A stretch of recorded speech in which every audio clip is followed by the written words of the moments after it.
오늘 말씀은 교회의 처음이라는 말씀으로 하나님 말씀 전하도록 하겠습니다. 지난주 말씀 혹시 기억하시나요? 지난주 말씀은 베드로의 설교를 들은 사람들의 반응에 대한 이야기였어요. 베드로의 설교를 듣고 나서 사람들이 어떻게 반응했죠? 어찌할꼬 형제들이여 우리가 어떻게 살아야 됩니까? 라는 인생의 질문을 던졌어요. 그 말을 간단하게 다시 요약해드리면 나는 이제 내 방식대로 사는 방식을 모르겠습니다. 난 어떻게 살아야 될지 모르는 존재가 되었습니다. 나에게 알려주십시오라고 겸손하게 나아가는 어떤 모습이에요. 그 설교를 듣고 나서 그들이 그렇게 반응할 때에 베드로는 그들에게 무엇을 얘기했냐면 첫 번째는 그들에게 회개하라 라고 이야기했죠. 그 회개는 우리가 잘 알다시피 단순하게 죄를 고백하는 것은 아니라고 얘기를 했어요. 그것은 모든 종교에 있었죠. 성경에서 이야기한 회개는 누구에게로 가는 거라고요? 하나님께로 가는 거예요. 하나님께로 방향을 돌이키는 것. 이전에는 나의 삶, 나의 꿈, 나의 어떤 인생, 내가 계획하는 것들 이런 것들로 살다가 이제는 하나님께서 원하시는 것, 하나님을 바라보면서 내 삶에 어떤 것이 중요하지 않고 나는 어떤 삶이든 간에 하나님을 바라보면서 살겠습니다 라는 그 방향성이 바로 회개입니다. 그리고 나서 그들에게 무엇을 얘기하냐면 예수의 이름으로 죄사함을 받고 그리고 죄사함을 받는다면 무엇을 선물로 얻는다고요? 성령을 선물로 얻을 것이다 라는 말씀이 지난주 말씀이었어요. 그러나 우리가 지난주 오해하지 말아야 될 것은 성령은 능력이나 어떤 힘이 아니라 어떤 분이라고요? 하나님이세요. 즉 성령의 오심은 여러분들이 회개, 하나님께 인생의 방향을 돌이키고 그리고 죄사함을 얻어 예수의 이름으로 나아간다면 무엇이 약속됐냐면 바로 하나님께서 여러분들과 영원히 함께 하시겠다라는 것이 성령의 임재를 통해서 나타난다는 거예요. 이것이 어떻게 보면 기독교 신앙의 핵심이고 복음의 가장 어떤 기본적인 스탠다드한 어떤 모습이라고 할 수 있어요. 복음이 무엇일까요? 누군가 물어보면 어떻게 얘기해야 될까요? 한번 여러분들의 입술로 한번 이 표현해 보시면 어떤 걸까요? 이걸 그냥 함축해서 얘기하시면 돼요. 복음은 무엇이냐면 바로 여러분들이 이제 여러분의 삶의 방식을 그만두고 하나님께서 원하시는 삶의 방식으로 하나님을 바라보면서 사는 것이 먼저이며 그리고 그렇게 하기 위해서는 반드시 예수의 이름, 예수 그리스도의 이름으로 죄사함을 받아야 합니다. 그렇다면 하나님께서 당신과 영원토록 함께 하시겠습니다. 함께 할 것입니다. 라는 것이 바로 복음의 기본이라는 거예요. 이것에 대해서 다른 복음이 이야기하거나 이것에 대해서 왜곡한다면 어쩌면 그것은 진정한 복음이라고는 할 수는 없어요. 우리가 듣는 많은 복음의 이야기들은 사실 왜곡된 게 더 많아요. 여러분들이 많이 들었던 복음은 어떤 것인가요? 하나님이 여러분들에게 뭔가 주시는 거죠. 예수, 하나님 말씀 잘 들으면 뭐 잘해주시고 못 들으면 혼나고 이렇게 이야기하는 복음이 있지만 그것은 복음은 아니에요. 복음은 하나님께로 인생의 방향을 돌이켜라. 그리고 예수의 이름으로 죄사함을 받아라. 그러면 누가 영원토록 함께 하신다고요? 하나님께서. 성령 하나님께서 여러분들 가운데 영원토록 함께 하시겠다. 그것을 다른 말로 하면 그것이 천국이에요. 하나님 나라예요. 왜냐하면 하나님과 영원토록 함께하는 것이 천국이잖아요. 지금 성령께서 오심을 통하여 하나님 나라가 바로 여러분들 가운데 임한 거예요. 그리고 하나님 나라에 들어간다는 개념이 좀 있긴 하잖아요. 죽어서. 아니면 세상이 종말했을 때. 그것은 어떤 새로운 세상에 들어가는 개념보다는 연장선상에 있는 거예요. 지금 성령의 임재를 받고 하나님의 음성을 들으며 하나님을 바라보며 살다가 더욱더 가까이 가는 개념이에요. 하나님께. 그래서 제가 한번 여러분들에게 설명해 드린 게 있을 거예요. 하나님을 종말의 때에 하나님을 본다는 것, 때로는 자신의 개인의 종말, 죽음을 겪은 이후에 그 하나님을 본다는 것은 마치 우리가 조선이라는 나라가 옛날에 있었으면 여러분들은 모두 조선의 나라의 국민들이었잖아요. 그런데 어느 날 왕이 부르는 거예요. 누구누구를 데리고 와라 라고 하면 그 사람이 왕의 면전을 볼 수 있는 왕 앞에 나아가는 자리가 어떤 하나님 나라의 완성에 대한 의미라고 볼 수도 있고요. 여러분들이 죽음을 건넌 후에 하나님을 눈앞에서 배운다는 어떤 느낌이 바로 그런 느낌인 거예요. 성경은 이렇게 하나님 나라를 이야기하고 있고 복음을 이야기하고 있어요. 오늘은 그 말씀과 함께 또 이어서 그 말을 들은 사람들이 또 어떻게 되었는지에 대한 이야기가 나오고 있어요. 분명히 저번 주에 인생을 누구에게로 돌이키라고 얘기했었죠? 하나님께로 돌이키라 라고 했더니 그 사람들이 그 이야기를 듣고 이제 마음에 결심을 한 사람들이 생겼어요. 그리고 오늘 말씀해 보니까 그 사람의 숫자가 몇 명 정도라고요? 3,000명 정도예요. 와, 한번 상상이나 한번 해보세요. 제가 예루살렘에 가봤거든요. 여러분 예루살렘이 얼마나인지 아세요? 목포보다 작아요. 예루살렘이 대략 예루살렘 전체 크기가 아마 평화광장부터 한 상동 정도의 어떤 지름에다가 둘레 이렇게 삥 두르면 그 정도 크기인 것 같아요. 열심히 걸으면 한 2시간 안에 전체를 다 둘러볼 수 있을 정도로 그렇게 크지 않은 어떤 도시예요. 거기에 지금 잘은 모르겠는데 어마어마한 사람들이 온 거예요.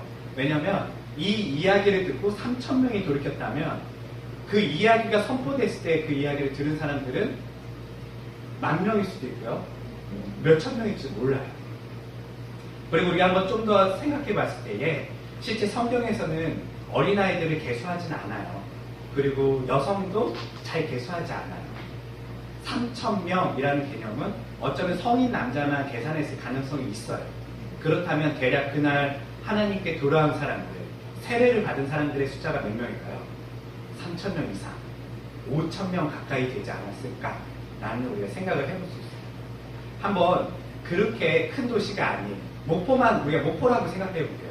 목포에서 어느 날 하루에 한 베드로가 나타나서 설교를 했더니 갑자기 이 이야기를 들은 사람들이 5,000명 가까이가 그날 세례를 받기 위해서 나오고 있어요. 한번 상상을 해보세요. 저는 이 말씀을 준비하면서 와, 이거 상상해보니까 어마어마한 장면이에요.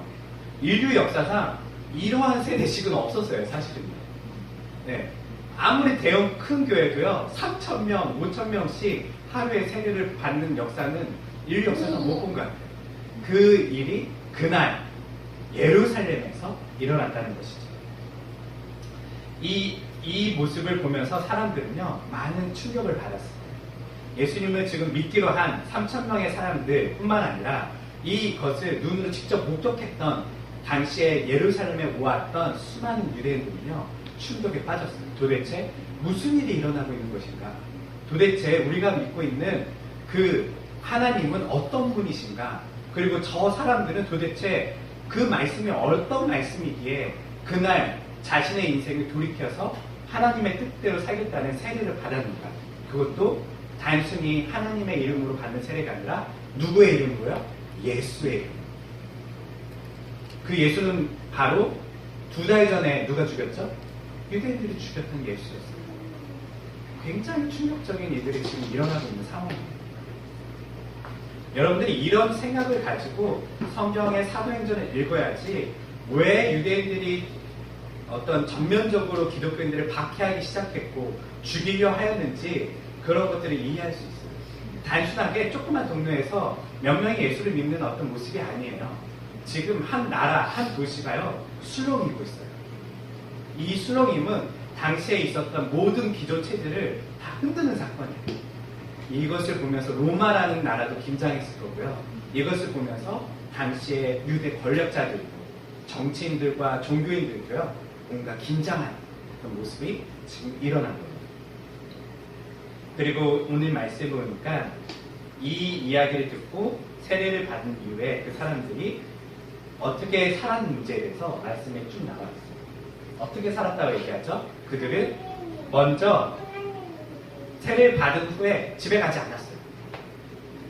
그리고 그들이 뭐 했다고 하죠? 함께 모여서 사도들의 가르침을 받았대요. 그리고 기도회에 나왔고요. 빠짐없이요. 그리고 교제하면서 함께 음식을 나누어 먹었더라라고 먼저 말씀을 마무리하고 있어요. 그날 모였던 사람이 몇 명이라고요? 3,000명 이상의 사람들이 바로 함께 사도들의 가르침을 받고 기도회를 시작했습니다. 빠지지 않았다는 얘기예요. 어마어마한 지금 숫자가 기도하기 시작했어요. 그리고 그들이 함께 모여서 교제했대요. 굉장히 중요한 일이에요. 교제했고 그리고 음식을 나눠 먹었대요. 처음 생겼던 교회의 모습이 바로 이 말씀입니다. 처음 교회는 뭐 했다고요? 네, 가르침을 받고 그리고 함께 기도를 했고요. 그리고 또 모여서 교제를 했고요. 그리고 함께 음식을 먹은 거예요. 어쩌면 이 요소가 가장 교회의 기본적인 요소일 것 같아요. 이것을 행하는 교회가 교회라고 할 수도 있을 것 같아요. 처음 생겼던 교회는요, 대단한 어떤 전도 모임이라든지 부흥회를 갖지는 않았어요. 그들은 함께 모여서 말씀을 듣고 그리고 함께 모여서 같이 기도를 했어요. 중요한 일이에요. 기도는 굉장히 중요한 거예요. 왜냐하면 기도는 여러분들의 무엇을 방향성을 바꿔주죠? 삶의 방향성을 바꾸는 것이 기도예요. 기도는요, 우리가 오해하고 있는 것이 무엇이냐면, 이 사람들이 모여서 뭐 해결해 주세요라는 기도라고 여러분들이 생각하시면 안 돼요. 성경에서 나오는 기도는요, 항상 방향성이 되는 이야기예요. 그들이 기도를 빠지지 않고 항상 참석하였다는 건 무엇이냐면, 삶에 있어서 방향을 늘 하나님께로 초점을 맞추려고 하였다는 거예요. 즉, 기도는 어떻게 보면 영점을 조절하는 것과 같아요. 우리가 삶에 있어서 기도를 안 하고 살면 제일 먼저 오는 특징이 뭐죠? 자기 마음대로 살게 돼 있어요. 자기 주관대로. 그러나 밥 먹을 때도, 심지어는 밥 먹을 때도 잠깐 눈을 감으면 여러분들이 무슨 생각을 하게 되시죠? 하나님이 나에게 밥을 주시는 것이지. 내 생명이 하나님의 것이지. 하나님을 생각할 수 없죠. 우리가 기도하지 않으면 하나님을 생각할 수 없죠. 그래서 기도는 교회에 굉장히 중요한 거고요. 그리고 교제하는 것. 교제는 매우 중요한 거예요. 어쩌면 지금 많이 부족한 것이 교제일 것 같아요. 지금 우리 모인 교회도요, 우리 같이 새로운 개혁교회로 함께 모여서 예배하고 또 기도하고 나아갈 때에 이 요소들이 다 있어야 돼요. 교제하고 그리고 음식을 나누어 먹어야 돼요. 우리의 교회 또한 우리가 지금 속한 한국교회, 전 세계에 있는 교회에 여기에 있는 요소들 중에 뭐가 좀 부족할까요? 한번 생각해 보시면 좋을 것 같아요. 때로는 여러분 개인에게는 이 성경에 있는 이 교회의 요소 중에 어떤 것이 나에게 좀 부족한가 조금 생각해 보시고 그 부분에 대해서 좀 노력하시면 더 좋을 것 같아요. 그리고 나서 43절에 보면요, 조금 시간이 지났어요. 이게 이제 하루 이후에 이제 시간들이에요. 좀 시간이 지나서 요약해서 막 이야기하기 시작해요. 43절 함께 읽어보도록 할게요. 시작. 사람마다 하나님을 경외하는 마음이 깊어졌고 사도들은 많은 기적을 베풀었다. 네, 뭔가 시간이 흘러가는 느낌이 있죠. 사람들이 이제 모여서 같이 교제하고 기도하고 떡을 떼고 이런 일들을 한 다음에 보니까 하나님을 경외하는 마음이 더 깊어졌대요. 이게 믿음이 자라나는 원리겠죠. 교회는요, 대단한 무엇을 하지 않아도요, 이 기본적인 요소들을 하고 있으면요, 하나님을 경외하는 마음이 깊어지게 돼요. 그리고 어떤 일이 일어나냐면 사도들은요, 기적을 일으켜요. 기적. 여기 기적하면 우리가 뭐 어떤 놀라운 일들을 생각하잖아요. 죽은 사람을 살리고. 맞아요. 이런 것도 기적이지만 어쩌면 사도들이 행했던 것들은요, 그 당시에 필요한 사람들에게, 그 당시 어떻게 보면 의료적인 혜택이나 어떤 문제가 있었던, 어려움을 겪었던 사람들에게 그들을 그냥 무시하지 않고 그들을 돌아갔던 사건이라고 또 볼 수도 있어요. 그래서 그들에게 나아가서 아픈 사람을 예수님이 하셨던 것처럼 치료해주고, 그리고 귀신 들린 사람들에게는 그 귀신을 내쫓아주고, 이런 그 사람들의 문제들을, 진짜 어려운 문제들을 해결해주는 문제를 기적적으로 해결했던 어떤 사도들의 모습이 보이고 있어요. 그리고 보면 44절 같이 볼게요. 시작. 신도들은 함께 모여 살면서 모든 것을 공동으로 소유하였으며 45절. 세상과 물건을 팔아서 필요한 사람에게 나누어 줬다. 이 말씀을 우리가 잘 기억할 거예요. 초대교회 하면 여러분들이 머릿속에 들어있는 바로 그림이 바로 이거잖아요. 초대교회 특징 뭘까요? 자신의 소유를 주장하지 않고 같이 공동으로 소유하고 그리고 필요한 사람에게 그냥 여윳돈을 준 게 아니에요. 자신의 있는 것을 팔았어요. 자기에게 있는 것은 필요한 거예요, 없는 거예요? 필요한 거예요. 지금 이 사람이 필요한 건데 저 사람의 필요를 보면서 내 필요를 팔아서 저 사람을 도와줬던 모습이 초대교회에 있어요. 그리고 그들은 공동의 재산과 함께 모여 사는 모습들을 보여주고 있죠. 이 모습을 보면 어떤 학자들, 기독교인들이 아니라 어떤 사상가들이나 학자들은요, 여기서 무슨 원리를 발견하냐면요, 공산주의를 이렇게 발견해내요. 함께 사회주의, 공산주의, 사회주의랑 공산주의랑 살짝 다른 거 아시죠? 네. 공산주의, 사회주의는 어떤 국가의 체제를 사회가 결정하는 거예요. 그리고 공산주의는 말 그대로 공동으로 같이 나눠 쓰고 같이 살아가는 거예요. 네. 공산주의 맞나요? 제가 저도 사상 공부를 좀 덜 해왔고요. 네. 하여튼 자유주의와 자본주의가 있고 공산주의와 사회주의가 있어요. 한국은 어떤 나라죠? 네. 자유주의 국가예요. 자유주의 국가인데 자본주의와 자유주의를 합쳐놓은 국가예요. 네. 북한은 어떤 국가일까요? 사회주의와 공산주의를 합쳐놓은 나라인데 실제적으로 보면 사회주의와 공산주의와 자본주의가 합쳐진 애매한 이상한 나라가 돼 있죠. 이거는 뭐 그냥 지나가면서 들으시면 되지만요. 공산주의적인 모습이 이 안에 좀 있어요. 그래서 많은 사상가들은요, 야, 저렇게 살면 진짜 행복하지 않을까? 라는 생각을 하기 시작했어요. 또 많은 기독교인들도요, 저렇게 생각했어요. 야, 우리가 공동을 같이, 물건을 같이 나눠 쓰고, 재산을 네 거 내 거 없이 그냥 이렇게 살면, 우리 정말 초대교회처럼 행복할 수 있지 않을까? 라는 생각을 해서, 어떤 수도원 운동도 일어나고요. 여러 가지 뭔가를 같이 나눠 쓰고, 재산을 소유하지 않는 기독교 운동이 일어났었어요. 그런데, 우리가 잘 살펴보면요, 성경에서 이러한 모습은요, 어느 교회만 있었다고요? 초대교회. 그것도 초대교회 중에서 예루살렘 교회만 있었던 일이에요. 여기 우리가 좀 질문을 던져볼게요. 성경에 보면 사도행전에 다른 교회들도 나와요. 안디옥 교회도 나왔고요. 그리고 우리가 잘 아는 데살로니가 교회, 로마 교회, 성경에 나온 수많은 교회들 있잖아요. 그런데 다 이런 모습은 아니었어요. 오직 무슨 교회만 이랬다고요? 예루살렘 교회만 이랬었어요. 왜 그랬을까요? 그 답은요, 사실은요, 이들이 의도적으로 이런 모습을 행하지 않았어요. 그것은 성경에서 증거를 찾을 수가 있어요. 자, 다시 앞으로 한번 돌아볼게요. 베드로의 설교를 들은 사람 중에 몇 명이 돌아왔다고요? 3,000명 이상이 돌아왔단 말이에요.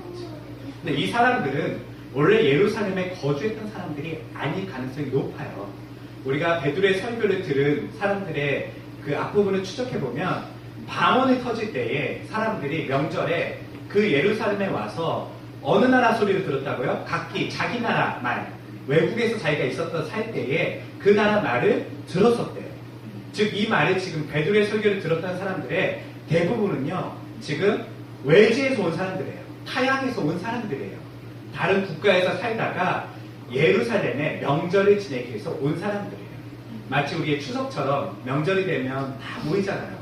그런 것처럼 여러 곳에서 아프리카와 아시아와 유럽에서 살고 있었던 유대인들이 명절을 지키기 위해서 올라왔던 거예요. 그 사람들에게 말씀이 선포되고 인생의 방향을 돌이키십시오. 그리고 하나님께 나아가십시오. 라는 말씀이 선포될 때에 그들은 그 자리에서 세례를 받고 돌이키게 되죠. 이제 내가 예수님을 믿어야 되겠다. 인생의 방향을 바꿔야 되겠다. 라고 돌이키고 집에 안 갔어요. 함께 모여서 살기 시작했대요. 이게 바로 그 안에 답이 있습니다. 여러분 생각해 보세요. 이 많은 사람들이 함께 모여 살기 시작했습니다. 이 사람들이 예루살렘에 올 때에 아마 장기간 체류할 생각을 가지고 돈을 가지고 오지는 않았을 거예요. 재산을 어느 정도만 지금 떼었고 명절에 우리가 한 달 정도 내가 먹고 살 것들을 할 것 정도를 가지고 왔단 말이에요. 그런데 맨 처음에 같이 모여 살면서 같이 돈을 썼어요. 지불하고 먹는 것도 사고 했는데 시간이 지나면 이 사람들은 어떻게 되죠? 돈이 떨어져요. 그럼 이 사람들은 어디서 살아야 되죠? 살 곳이 없어져요. 집도 없고요. 먹을 것을 사 먹을 돈도 없어요. 그런 사람이 지금 몇 명이라고요? 3,000명. 3,000명 이상이 됐어요. 한번 여러분들 그런 상황이라고 한번 생각해 볼게요. 저희가 처음 모였던 120명의 성도들처럼 처음 모였던 지금 예루살렘 교회의 시작된 거예요. 기도하고 성령이 임하고 나가서 설교를 했더니 3,000명이 막 돌아온 거예요. 그래갖고 근데 그들이 보니까 돈도 없어요. 뭐 잠깐 여기 놀러 왔다가 관광 왔다가 말씀을 듣고 여기 눌러 앉은 사람들. 그래서 같이 처음에는 돈을 쓰다가 돈이 다 떨어진 거예요. 교회에도 돈이 없어요. 보니까요. 그러면 어떻게 해야 될까요? 간에서. 네, 그 방법도 있을 수 있어요. 그 문제에 대한 해결을 그들은 고민하다가 이 방법을 택했다는 거예요. 물론 우리 한번 좀 생각을 해볼게요. 여러 가지 우리가 가정을 할 수 있는데, 첫 번째 그들이 왔을 때에 돈이 떨어졌잖아요. 그럼 그들은 일을 할 수 있었을 거예요. 그렇죠? 그런데 보니까 일을 하지 못했어요. 못한 것 같아요. 못했으니까 뭔가 지금 이런 극단적인 상황까지 온 거예요. 재산을 다 나눠 써야 됐고, 집에서 함께 너네 집 나네 집 할 거 없으냐? 우리 집에 한 30명 보내줘. 야, 우리 집에는 크니까 한 100명 보내줘야고 막 공동체 생활을 하기 시작한 거예요. 이런 상황이 벌어졌을 때는 그들이 최소한 경제적 활동을 하기는 어려웠다는 거예요. 뭘까요? 우리가 아까 얘기했잖아요. 당시에 3,000명 이상이 지금 예루살렘에 지금 세례를 받으면서 긴장된 상태예요. 로마 정부와 유대인들은요, 지금 저들은 뭐 하는 집단이지? 지금 뭐 하고 있는 거지? 라고 하면서 뭔가 긴장된 상태에 있단 말이에요. 그리고 그들이 이제 돈이 떨어져서 길 밖에 나왔어요. 나왔고 뭔가 일을 하려고 처음에 시도했을 거라고 전 봐요. 그런데 취업이 됐을까요? 당연히 안 되죠. 지금 이 사람들은요, 이상한 집단이에요. 여러분 한번 생각해보세요. 목포에서 어느 날 하루에 3,000명 이상이 이상한 어떤 이름을 가진 사람의 이름으로 세례를 받았단 말이에요. 그리고 그 사람들이 지금 막 웅성웅성 맨날 모여서 기도하기 시작했고요. 지금 이상한 어떤 집단이 생긴 거예요. 그러면 목포 사람들이 그 사람들한테 호의적일까요? 아니에요. 경계하죠. 여러분들의 일거리가 있으면 그 사람들한테 줄까요? 안 줘요. 그래서 그 사람들은요, 지금 예수님을 새롭게 믿은 사람들은 경제적 활동을 할 수 있는 어떤 준비가 전혀 될 수도 없어 뿐만 아니라 그곳에서 아무도 받아주지 못했어요. 우리가 그렇게 가정해 볼 수 있을 거예요. 그리고 그들은 결국은 교회는 고민했다는 것이죠. 어떻게 해야 될까? 어떻게 해야 되지? 우리가 어떻게 이 5,000명 가까이 되는 사람들과 함께 신앙생활을 할 수 있지? 신앙생활이 뿐만 아니라 지금 당장 저들을 돕지 않으면 저들은 뭐가 되죠? 집이 없으니까 노숙자가 돼요. 길에서 누워서 자야 되고요. 밥 먹을 게 없으니까 뭐 해야 되죠? 구걸해야 돼요. 이런 어떤 지금 상황에 놓인 거예요. 그때에 예루살렘에 거주하고 있었던, 원래 있었던 성도들은요, 자신들의 재산을 팔기로 결정합니다. 자신들의 소유를 나눠주기로 결정합니다. 그렇게 할 수밖에 없었어요. 적당히 내가 헌금하는 것으로 해결할 수 있는 수준이 아니었어요. 그리고 적당히 그들이 잠잘만한 것을 마련해 줄 수 있는 당시의 그 동네와 그 사회 분위기도 아니었어요. 그들이 잘 것을 누가 그들에게 줄까요? 돈 준다고요? 안 주겠죠. 그래서 그들은 자신의 집으로 다 불러모읍니다. 그래서 예루살렘 교회는요, 이런 독특한 어떤 문화를 가지게 됐어요. 우리가 이 말씀을 통해서 조금 우리 시대에 좀 적용해 보면 좋을 것 같아요. 사실 우리가 예루살렘 교회처럼 지금 여러분들이 될 필요는 없을 거예요. 사실 많은 교회들이 초대교회로 돌아가자라고 이야기하면서 예루살렘 교회 이야기를 하고, 우리가 물건을 같이 쓰고 같은 재산을 이야기하지 않고 그냥 다 이렇게 나눠 쓴다면 좋지 않을까라는 어떤 교회 운동을 하시는 분들도 있어요. 그런데 사실은요, 원래 모든 교회가 그러진 않았어요. 아까 얘기했듯이 특수한 상황에 지금 놓인 예루살렘 교회가 결정한 거예요. 이 결정을 다른 어떤 아시아나 유럽이나 다른 곳에 있는 교회들에게 예루살렘 교회는 심지 않았어요. 너희도 이렇게 해라 라고 하지 않았어요. 오직 예루살렘 교회가 그 문제를 해결하기 위해서 수많이 지금 많은 사람들이 교회에 모였고 그들을 돌볼 수 있는 방법이 그들에게 딱히 없었기 때문에 자신들의 모든 재산을 팔아야 했던 것이죠. 이 문제를 해결하기 위해서 그들이 했던 어떤 결정이었던 거예요.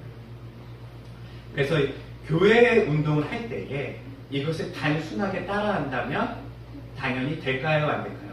안 되겠죠. 왜냐면 우리는 그런 상황이 아니잖아요. 물론 우리도 극단적인 이런 상황이 놓인다면 저는 여기 있는 성도들도 당연히 이러한 결정을 하게 될 거라고 저는 믿어요. 저도 그럴 거예요. 누군가 우리 교회에 왔는데 막 지금 너무 넘쳐나서 헌금을 하는 수준으로 될 수 있는 문제가 아니라면 우선 몇 명이라도 우리 집에서 재웁시다. 그리고 우리 함께 먹고 삽시다. 라고 하면서 같이 생활하고 공동생활을 하게 되겠죠. 그러나 이것을 단순하게 모양만 따라해서는 될 수는 없어요. 아마 예루살렘 교회가 모양만 따라했다면 실패했을 거예요. 상황이 없고 단순히 우리가 착한 마음을 가지고 재산 팔기 운동을 한 게 아니라는 거예요. 공동체 운동을 시작하려고 예루살렘 교회가 시작한 건 아니라는 것이죠. 그들이 했던 공동체 운동은 그 상황을 해결하는 공동체 운동이었던 거예요. 그리고 우리가 이 상황을 우리가 좀 이해할 필요가 있는데요. 이 초대교회에 지금 선포됐던 베드로의 설교에 제가 지난주 계속 여러분들한테 주입했던 핵심이 뭐였다고 했겠죠? 바로 지금, 그렇죠? 마지막 때, 마지막 날, 성령이 임하시는 날은 무슨 날이라고요? 마지막 날이며 오늘이 구원의 날이다 라는 것이 요엘서의 말씀이고 베드로가 전했던 말씀의 핵심이었어요. 이 말씀을 들은 그 사람들은 지금 마지막 때라고 생각하는 거예요. 마지막 날이고요. 그리고 예수님께서 사실 2달 전에 올라갔잖아요. 2달 전이 아니죠. 2주 전에 1주, 2주 전에 승천하셨단 말이에요. 그러면서 예수님 뭐라고 하셨죠? 다시 온다고 얘기했어요. 그럼 여러분들이 한번 생각해 보세요. 곧 내가 다시 올게 라고 예수님께서 말씀하시고 올라가셨는데 그러면 그 당시에 그 말씀을 직접적으로 들었던 사람들은 여러분들이 한번 예수님께서 내가 곧 올게 라고 하면은 얼마나 기다리시는 마음으로 기다리겠어요? 한 달? 길면 1년? 당시에 좀 지리적 그런 게 있을 거예요. 그러니까 아마 우리처럼 차로 움직이는 사람들이 아니니까 야 내가 어디 여행 갔다가 곧 돌아올게 라고 하면 한 달이나 길면 1년 정도 있다가 온다는 어떤 개념을 가지고 있었을 거예요. 그렇기 때문에 이러한 어떤 종말론적인 신앙을 가진 사람들은 당연히 자신의 재산에 연연하지 않았어요. 주님이 곧 오실 거라고 알기 때문에 야 우리가 이렇게 몇천 명씩 먹다가 나중에 어떻게 하지? 이런 고민까지는 하지 않았어요. 계속 우리가 우선 버티자. 주님 오실 때까지 재산을 나눠 쓰고 곧 오신다고 했으니까 설마 우리가 돈 다 떨어질 때까지 주님이 오시지 않겠느냐? 우리를 다 남게는 안 하시겠지? 라고 하는 마음으로 어떤 이 일들을 했을 수도 있어요. 잘은 모르지만 2가지는 확실해요. 그 상황적인 문제와 그들이 가졌던 마지막 날에 대한 어떤 믿음이 그들의 소유를 나눌 수 있는 마음을 허락했다는 것이죠. 오늘날 교회에 우리가 이것을 좀 적용해 볼게요. 그렇다면 극단적으로 이런 제도를 따라하는 교회가 아니라 우리의 교회는 그러면 어떠해야 될까? 어쩌면 지금 우리가 지금 모인 우리의 교회도 우리가 새로운 개혁교회로 모였고 같이 모여서 예배드리는 우리의 교회도 사실 이제 시작이에요. 네, 시작이고 어떻게 보면 진짜 예루살렘 교회와 닮아있는 교회예요. 아무것도 모르는 사람들이 모여서 물론 우리는 다 많이 안다고 생각했지만 하나님 보시기에는 아무것도 모르는 사람들이에요. 새로운 어떤 교회를 만들어가야 되는 사람들이에요. 우리는 어떻게 해야 될까? 저는 잘 모르겠지만 이 2가지는 꼭 있었으면 좋겠어요. 하나는 그 당시 사람들이 그 교회 사람들이요. 이러한 것을 단순하게 어떤 운동을 하지 않았던 여러 가지 이유들 그리고 그들이 자신의 소유를 나눌 수 있는 데는 어떠한 마음이 있었을까요?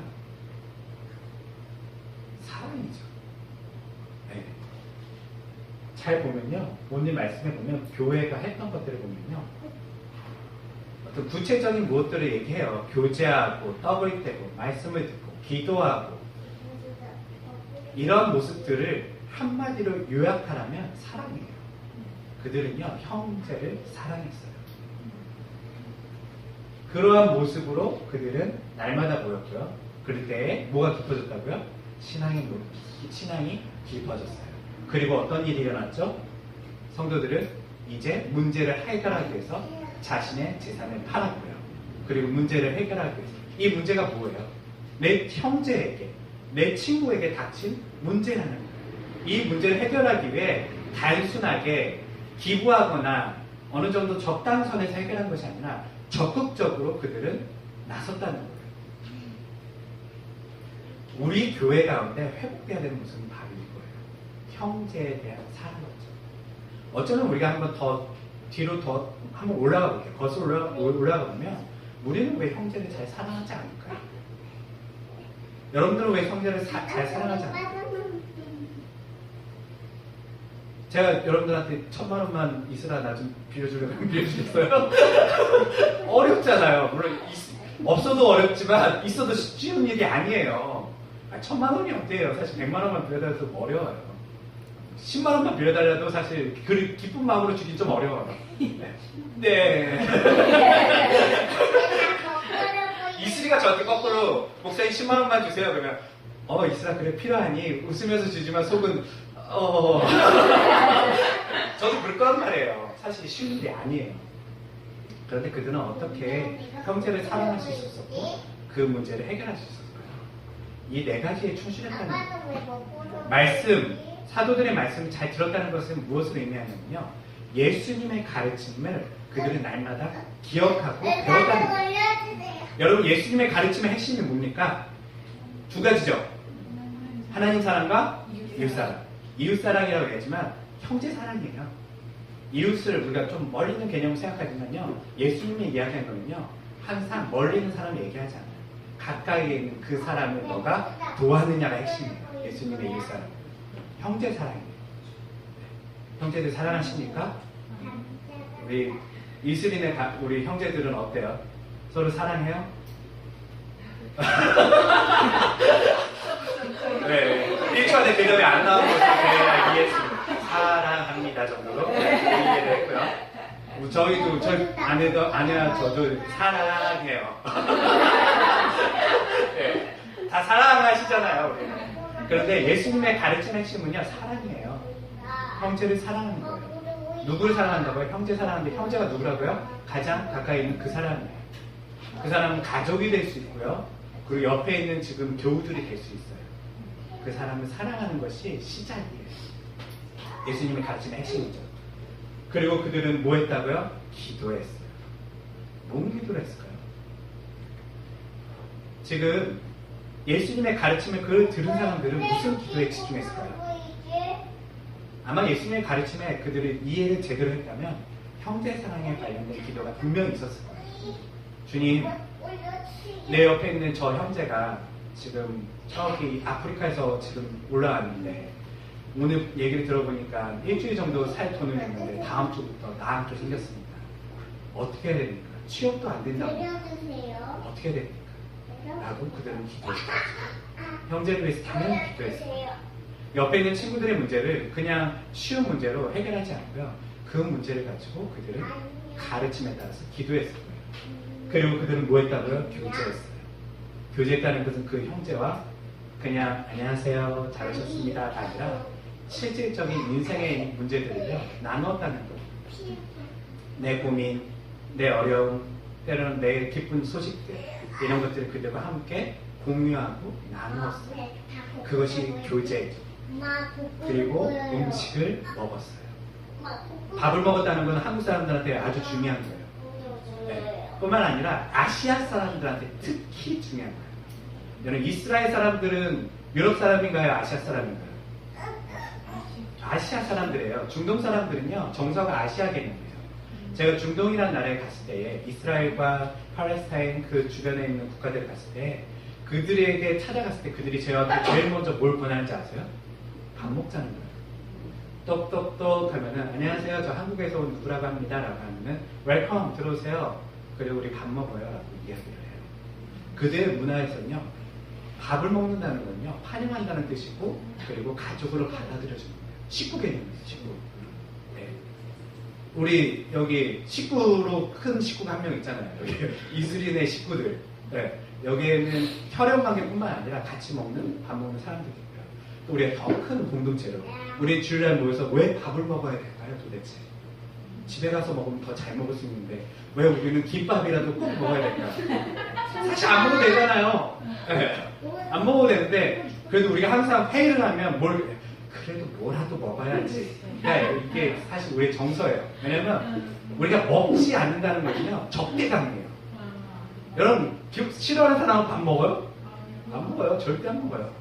그것만큼 그 곤욕스러운 일이 없어요. 싫어하는 사람은 밥 먹는 거죠. 밥을 먹는다는 건요 사랑한다는 의미고요. 그리고 환영한다는 의미고요. 가족 같은 의미예요. 교회는 그렇게 나아갔죠. 그럴 때에 바로 무엇이 여기서 싹 떴다고요? 사랑이에요. 형제 사랑은요 그냥 되지 않아요. 이것을 했을 때에 되는 거예요. 첫 번째, 누구의 가르침을 받아들여야 된다고요? 예수님의 가르침. 두 번째, 누굴 위해서 기도해야 된다고요? 형제의 문제를 위해 기도해야 돼요.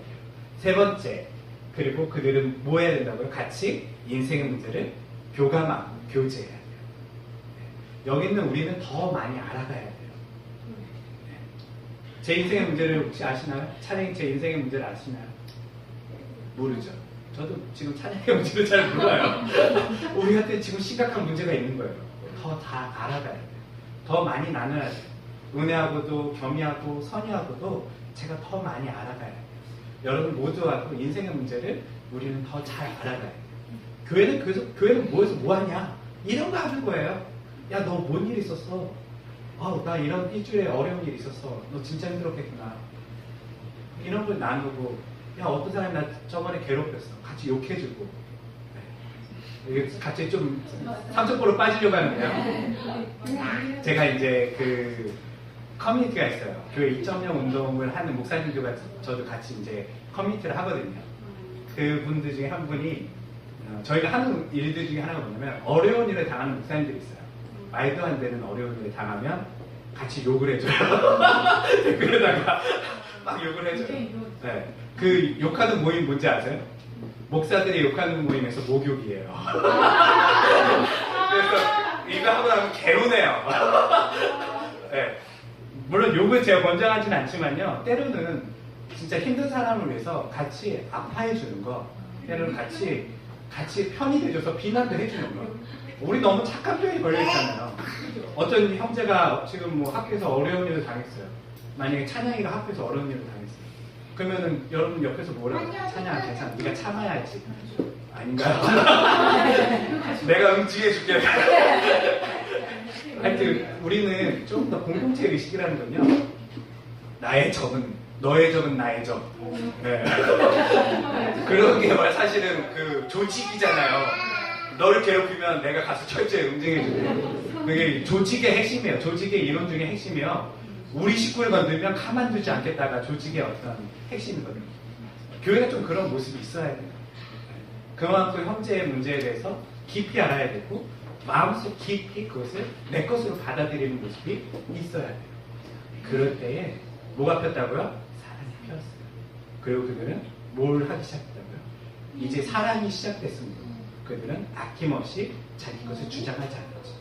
마치 사랑하는 연인들처럼. 제가 얘기하고 싶은 게 교회의 모습은요 여기에 있어요. 재산을 왜 나눌 수 있을까요? 어떤 부부가 어떤 여자 남자가 결혼한다 칩시다. 철저히 계산하는 사람도 있어요. 야 너네 집 재산 얼마고 나의 집 재산 얼마니까 결혼할 때 얼마 갖고 와. 이게 사랑인가요? 네, 이게 사랑이 아니에요. 사랑은 뭐냐면요. 야 너 빚이 있어? 내가 갚아줄게. 너 문제가 있어? 걱정하지 마. 돈 없어? 벌써 준비하지 마. 이게 사랑이에요. 네. 남자가 학자금 대출 있었어요. 여보 걱정하지 마. 내가 이래서 갚아줄게. 네. 이게 사랑이에요. 계산을 계산하지 않아요. 이게 결혼의 모습인 것처럼 교회의 모습은요 이래야 돼요. 사랑해야 돼요. 계산하지 않아요. 줄 때에 계산하지 않아야 되고 내가 준 사랑에 대해서 나에게 돌아올 것에 대해서 너무 계산하지 말아야 돼요. 그리고 가장 핵심은요 미워하지 말아야 되겠죠. 미움은 사랑의 반대니까. 여기 계신 모든 지체들 또 우리가 지금 처음 교회로 모였는데 예루살렘 교회처럼 모였잖아요. 모였는데 우리 안에 먼저 이런 모습들이 있었으면 좋겠어요. 사랑했으면 좋겠어요. 그리고 이 공동체에 오늘 마지막 절에 보면 보시죠. 함께 읽을게요. 시작. 하나님을 찬양하였다. 이를 본 예루살렘의 모든 시민들이 그를 하나님께서는 구원받는 사람이 날마다 더 늘어나게 하셨다. 저는 이게 교회라고 봐요. 교회들이 모여서 전도하기 시작했다가 아니에요. 그들이 깊이 서로를 사랑하고 서로의 문제들을 해결해주는 모습을 보면서 심지어는 자신의 재산마저도 내 형제의 어려움을 해결하기 위해서 그것을 팔아가는 그들의 모습을 보면서 갑자기 사람들은요, 저 사람들에 대한 어떤 부정적인 인식들이 호감으로 바뀌기 시작했어요. 그리고 하나님께서 뭘 하셨다고요? 구원받는 사람들을 더욱더 넘쳐나게 하셨어요. 그들이 전도에서 구원을 받았다고요? 아니요. 그들이 뭘 했기 때문에요? 사랑했기 때문에. 구원받는 사람들이 넘쳐났대요. 누가 그 일을 하셨다고요? 하나님. 그리고 교회는 어땠을까요? 사랑했더니 기쁨과 감사가 넘쳐났대요. 풍성해졌어요. 기쁨과 감사가. 우리의 모습이 바로 이러한 모습이었으면 좋겠어요. 어거스틴은 이렇게 이야기합니다. 어거스틴이 하는 명언 중에 하나가 뭐냐면요. 저기 있는 명언이기도 해요. 사랑하라. 네? 네, 기억하시죠? 네, 사랑하라. 그렇다면 사랑한 후에는 네 마음대로. 그거 모른대요. 근데 그거를 잘 뜻이 모르는데요. 아, 그래요? 이 설교가 다 그 말이에요. 여러분, 사랑하면요 모든 법칙은 깨져요. 사랑하면요, 사랑의 특성 우리가 있잖아요. 바울이 이야기한 사랑은 오래 참고 온유하고. 사랑하면요 모든 것은요 네 마음대로 해도요 그 안에 뭐가 넘쳐나죠? 기쁨과 행복이 넘쳐나게 돼 있어요. 네. 아, 인간의 사랑이에요. 네, 인간은 우리가 해야 될 사랑의 모습이에요. 나는 사랑하는데 상대방은 사랑 안 해. 아, 그래도 내가 사랑을 해야죠. 사랑하면요 우리는요 어거스틴 이야기한 것처럼요 모든 문제가 해결돼요. 여러분, 왜 교회가 자꾸 뭔가를 만들어낼까요? 뭐 하지 말아야 되고 뭘 해야 되고 뭘 하지 말아야 되고 뭘 해야 되고 왜 만들어낼까요? 사람이 없기 때문이에요. 어쩌면 새로운 개혁교회가 나아가야 될 방향은요 구체적인 어떤 항목들을 만드는 것은 아닐 수도 있어요. 우리가 하지 말아야 될 것, 우리가 꼭 해야 될 것, 항목을 만들어서 교회를 조직하는 것은 어쩌면 그렇게 건강한 교회는 아닐 수도 있어요. 물론 필요는 할 거예요. 그러나 진짜 중요한 건 사랑이에요. 사랑하면요 교회는 건강하게 돼 있어요. 사랑하면요 가족은 건강하게 되고요. 사랑하면요 그 개인도 건강하게 돼 있어요. 그리고 뭐 하라고요? 네 마음대로 하래요. 사랑합니다. 사랑하는 성도 여러분, 사랑하시죠. 이렇게 좋은 겁니다. 형제를 사랑하시죠. 그리고 여러분들의 마음을 나누시죠. 그리고 우리 좀 더 알아갑시다. 미워하지 말고 더 이해하고 그들의 그 사람의 단점이 보이면 그것은 내가 채워주기 위한 그 사람의 문제라는 것. 이것을 여러분 생각하시면 됩니다. 초대교회의 문제를 해결했던 그들의 문제처럼 손해보는 거예요. 사람은요. 재산을 파는 거예요. 저 사람이 성격적인 문제가 있다면 내가 그것을 품을 수 있는 마음의 넉넉함이 있으면요 재지 않고 품는 거예요. 그것이 사랑이에요.